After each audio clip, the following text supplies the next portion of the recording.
सभी को नमस्कार। तो आज हम शुरुआत करने जा रहे हैं राजस्थान अध्ययन कक्षा 6 के अध्याय 4 से। हम 3 अध्याय पूर्व में पढ़ चुके हैं।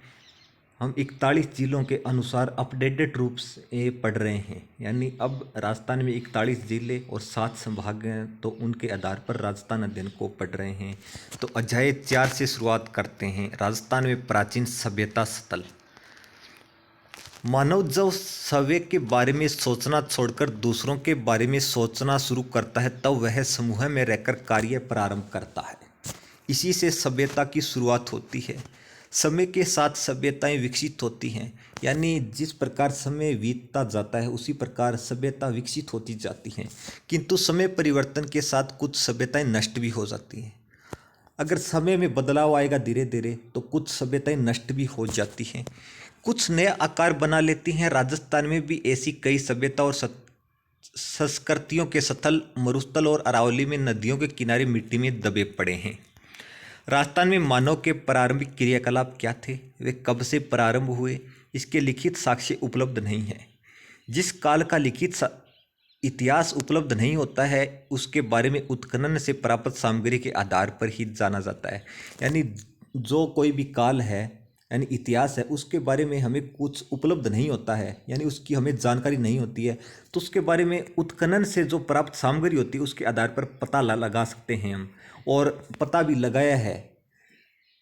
उत्खनन से प्राप्त हुए प्राचीनतम साक्ष्यों में आवास स्थल, लकड़ी, अनाज, हड्डी और पत्थरों के अस्त्र शस्त्र और उपकरण प्रमुख हैं।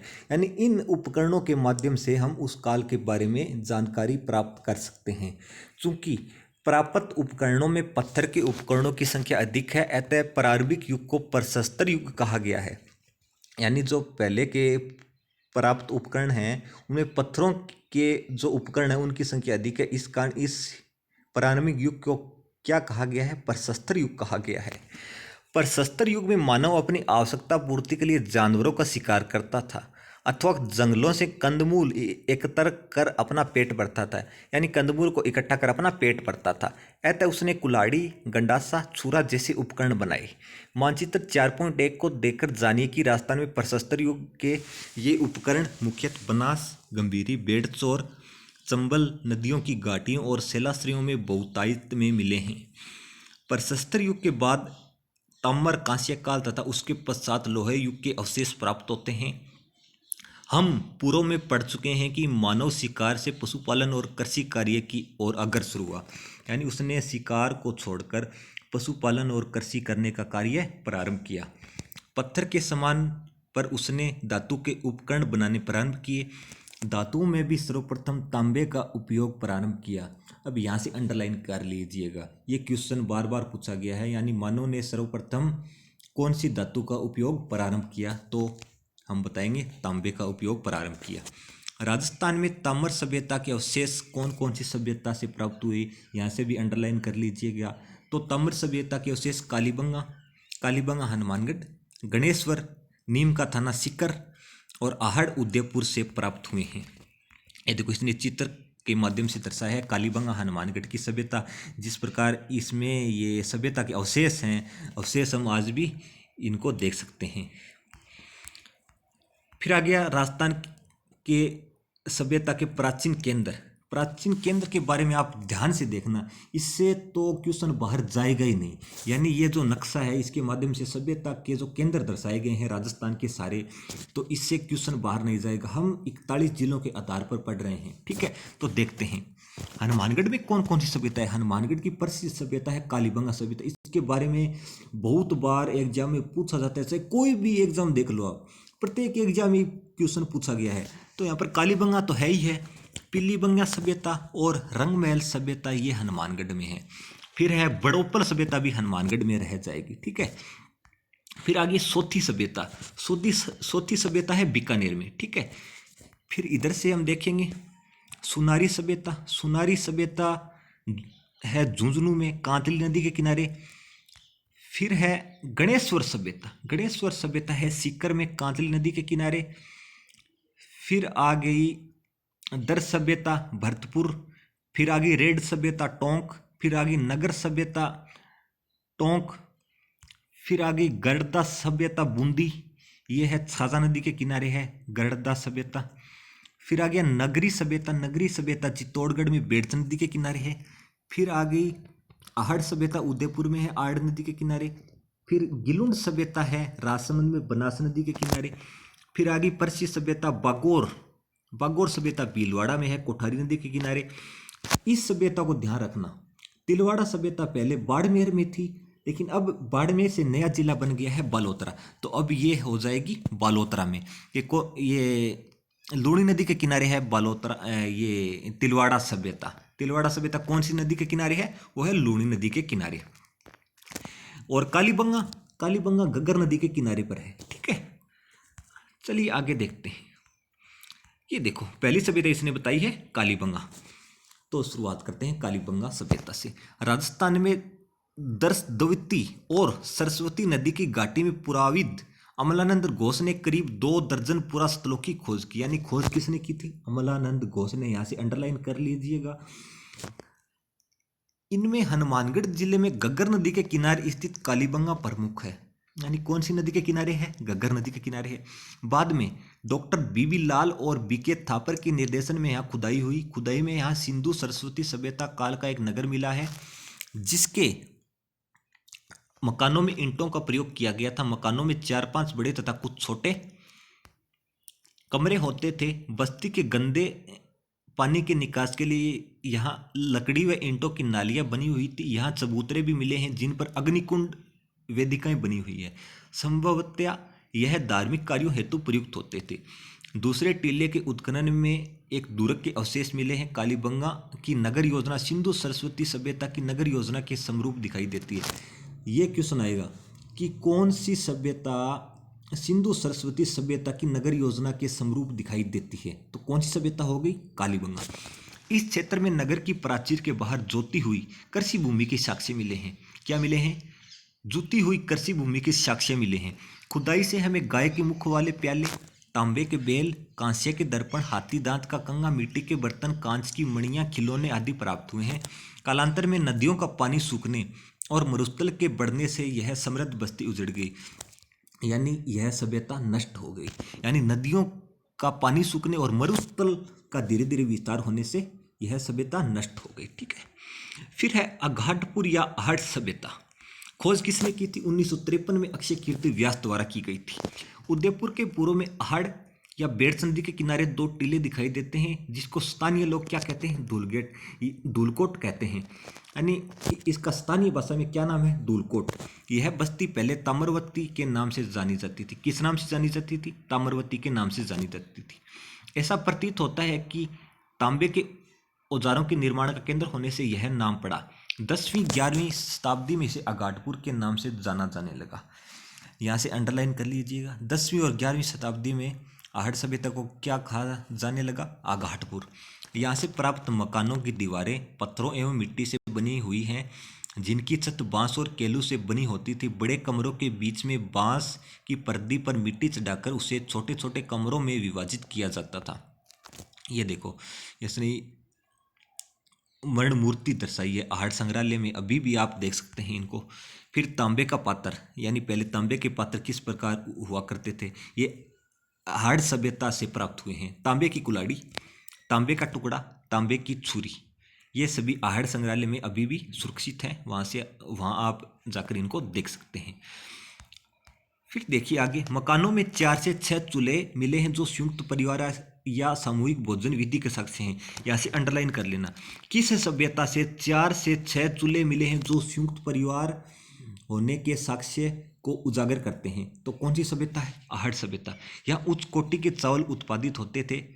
आहड़ में भट्टीनुमा चूल्हा मिला है। इससे यह माना जाता है कि यहाँ तांबा पिघलाया जाता था। आहड़वासी बर्तन बनाने की कला में दक्ष थे। यहाँ मिले लाल भूरे मर्दबांड हाथ की सफाई तथा अलंकरण की दृष्टि से उत्कृष्ट थे। धूलकोट के 1951-52 ईस्वी में हुए उत्खनन में तस्तरियाँ, दीपक, धूपदानियाँ, कटोरियाँ, मटके, कलश, चूड़ियाँ, खिलौने, 26 किस्म के मणिये, 6 तांबे की मुद्राएं और 3 मुहरें प्राप्त हुई हैं। ऐसा प्रतीत होता है कि प्राकृतिक प्रकोप से विध्वंस हुई इस सभ्यता के लोग उत्तर पूर्व और दक्षिण पूर्व की ओर बढ़े तथा गिलुंड व भगवानपुरा जैसे स्थान बसाए। यह है आहड़ सभ्यता। आर्य सभ्यता के बाद है बालाथल सभ्यता। बालाथल सभ्यता कहाँ है? बालाथल सभ्यता भी उदयपुर में। उदयपुर जिले की वल्लभनगर तहसील के बालाथल में मिली सभ्यता ताम्र पाषाण कालीन आहट सभ्य संस्कृति से संबंधित है। यहाँ 11 कमरे के एक बड़े भवन एवं दुर्ग जैसे चिन्ह प्राप्त हुए हैं। कौन सी सभ्यता से 11 कमरों के एक बड़े भवन एवं दुर्ग जैसे चिन्ह प्राप्त हुए हैं? तो वो है बालाथल सभ्यता। बालाथल में तांबे के कुल्हाड़ी, छेनी, बाण जैसे उपकरण तथा कर्णफूल, गले के हार की लटकन आदि आभूषण मिले हैं। यहाँ के निवासियों में मिश्रित अर्थव्यवस्था प्रचलित थी। कृषि, पशुपालन तथा शिकार तीनों जीविका के साधन थे। बालाथल में लोहा काल के अवशेष भी प्राप्त हुए हैं। यहाँ लोहा गलाने की भट्टियों के चिन्ह मिले हैं। बेराट के अतिरिक्त बालाथली ऐसा स्थान है जहाँ बुना हुआ वस्त्र प्राप्त हुआ है। यानी बेराट में तो बुना हुआ वस्त्र प्राप्त हुआ है, लेकिन इसके अतिरिक्त ऐसा कौन सी सभ्यता है जिसमें यह वस्त्र मिला है? तो वह है बालाथल सभ्यता। बालाथल सभ्यता की खोज किसने की थी? तो बालाथल सभ्यता की खोज 1962-63 में डॉक्टर VN मिश्र द्वारा की गई थी और उत्खनन हुआ था 1993 ईस्वी में। यह क्या है? कौन सी नदी के किनारे है बालाथल सभ्यता? यह है बेड़सा नदी के किनारे। फिर आगे गणेश्वर सभ्यता। गणेश्वर सभ्यता से भी बार बार क्वेश्चन पूछा जाता है। सीकर जिले के नीमका थाना तहसील में गणेश्वर से एक विशिष्ट संस्कृति के अवशेष मिले हैं। इसे ताम्र संचयी संस्कृति कहा जाता है। क्या कहा जाता है इस सभ्यता को? ताम्र संचयी संस्कृति कहा जाता है। यह संस्कृति पूर्वी राजस्थान एवं गंगा घाटी के क्षेत्र में पल्लवित हुई। गणेश्वर में ताम्र उपकरण बहुतायत में मिले हैं। इसका कारण खेतड़ी ताम्र भंडार की निकटता रही होगी। ताम्र उपकरणों में बाण, छेनियाँ, मछली पकड़ने के कांटे। ये क्वेश्चन आया है, मछली पकड़ने के कांटे कौन सी सभ्यता से प्राप्त हुए हैं? वो है गणेश्वर सभ्यता। उस तरह के फलक, अंगूठियाँ आदि प्रमुख हैं। ऐसा प्रतीत होता है कि यहाँ से दोहरी पेशदार सिरा वाली ताम्र पिनों को पश्चिमी तथा मध्य एशिया में निर्यात किया जाता था। गणेश्वर में मिट्टी के 2 प्रकार के बर्तन मिले हैं। हड़प्पा पूर्व संस्कृति के हल्के लाल रंग के बर्तन, लाल चिकनी मिट्टी विशिष्ट चित्रकारी वाले मजबूत बर्तन। इन बर्तनों में मर्तबान, कलश, प्याले, तसले, ढक्कन, हांडी प्रमुख है। ठीक है। आहड़ एवं गणेश्वर सभ्यताएं ताम्र पाषाण काल की थी। आहड़ और गणेश्वर सभ्यताएं कौन से काल की थी? ताम्र पाषाण काल की थी। किंतु इसके ऊपरी स्तर पर लोहे युग के अवशेष भी प्राप्त होते हैं। लोहकालीन इतिहास को जानने के लिए बेराट, सांबर, बागोर, रेड आदि सभ्यताओं के विवरण उल्लेखनीय हैं। गणेश्वर सभ्यता कौन सी नदी के किनारे है? ये भी क्वेश्चन पूछा गया है। गणेश्वर सभ्यता कांतली नदी के किनारे है। ठीक है। फिर देखिए अगली सभ्यता, बेराट सभ्यता। ये पहले थी जयपुर जिले में, लेकिन वर्तमान में एक नया जिला बना है कोटपुतली बहरोड, तो अब ये वहाँ पर चली गई है। ये कौन सी नदी के किनारे है? बाणगंगा नदी के किनारे। खोज किसने की थी? दयाराम साहनी ने 1936 ईस्वी में। कोटपुतली बहरोड जिले के स्थित बेराट कस्बा हर युग में सभ्यता संस्कृति का प्रमुख केंद्र रहा है। इसकी बिज्जक की पहाड़ी और भीमडुगरी, ये 2 स्थान हैं। बिज्जक की पहाड़ी और भीमडुगरी पुरातत्व की दृष्टि से महत्वपूर्ण है। महाभारत में इसका उल्लेख मत्स्य जनपद की राजधानी विराटनगर के रूप में हुआ है। मत्स्य जनपद की राजधानी कौन सी थी? विराटनगर थी, जहाँ पांडवों ने अपने अज्ञातवास के अंतिम दिन व्यतीत किए थे। मौर्य काल में भी यह एक प्रमुख केंद्र था। यहाँ अशोक के 2 स्तंभ लेख एवं बौद्ध मठ के अवशेष प्राप्त होते हैं। यहाँ एक कमरे में 36 चांदी की मुद्राएं मिली हैं, जिसमें 8 पंचमारक एवं 28 भारतीय यूनानी शासकों की हैं। यहाँ से अंडरलाइन कर लेना भाई, यहाँ से बार बार क्वेश्चन पूछा गया है। यहाँ एक कमरे में 36 चांदी की मुद्राएं मिली हैं। अब 36 चांदी की मुद्राएं मिली हैं, तो इसमें 8 तो पंचमारक हैं और 28 भारतीय यूनानी शासकों की हैं। खुदाई में स्वास्तिक तथा त्रिरत्न चक्र के चिन्ह युक्त अलकरत घड़े, दीपक, नाचता हुआ पक्षी, पत्थर की संदूकें, लोहे के किले एवं हाथ से बना हुआ वस्त्र भी मिला है। उपर्युक्त स्थानों के अतिरिक्त राजस्थान में भीलवाड़ा जिले के बागौर, ओझियाणा, जयपुर जिले में स्थित संबर, जोधपुरा और टोंक जिले में स्थित नगर, रेड, चित्तौड़ में नगरी, भरतपुर में नोहे, जालौर में बीनवाल, राजसमंद में पचमता सभ्यता। ये क्वेश्चन 2-3 बार परीक्षा में पूछा जा चुका है और बहुत से विद्यार्थी पूछते हैं कि सर ये तो किताब में मिलता ही नहीं है। तो ये भाई राजस्थान अध्ययन की बुक में मिलता है, इसको आप पढ़ो। राजसमंद में पचमता, गिलुंड आदि स्थल पाषाण, ताम्र पाषाण तथा ताम्र लोहा काल की संस्कृति को प्रकट करते हैं। फिर ये विराट बौद्ध मठ के अवशेष, इसने चित्र के माध्यम से दर्शाया है। फिर आगे शब्दावली। उत्खनन क्या होता है? उत्खनन होता है खुदाई करना। मृदभांड मिट्टी के बर्तन। पाषाण क्या होते हैं? पत्थर होते हैं। ताम्र क्या होता है? ताम्र होता है तांबा। फिर एक बार हम सभ्यता को और देख लेते हैं। तिलवाड़ा सभ्यता कहाँ है? पहले बाड़मेर में थी, लेकिन अब एक नया जिला बना है तो बालोतरा में चली गई है। फिर गणेश्वर सभ्यता सीकर में, सुनारी सभ्यता झुंझुनू में, नगरी सभ्यता चित्तौड़गढ़ में, कालीबंगा हनुमानगढ़ में, विराट सभ्यता कोटपुतली बैरोड में, गिलुण सभ्यता राजसमंद में और बागोर सभ्यता भीलवाड़ा में। फिर आगे अभ्यास क्वेश्चन। निम्न में से किस जिले में कालीबंगा स्थित है? तो कालीबंगा कौन से जिले में स्थित है? हनुमानगढ़ में। फिर दूसरा क्वेश्चन, अशोक का बाबरू शिलालेख निम्न में से कहाँ प्राप्त हुआ है? यह है विराट सभ्यता से। फिर रिक्त स्थानों की पूर्ति। सीकर जिले में नीम का थाना तहसील में से एक विशिष्ट संस्कृति के अवशेष प्राप्त हुए हैं। कौन सी सभ्यता से हुए हैं? गणेश्वर से।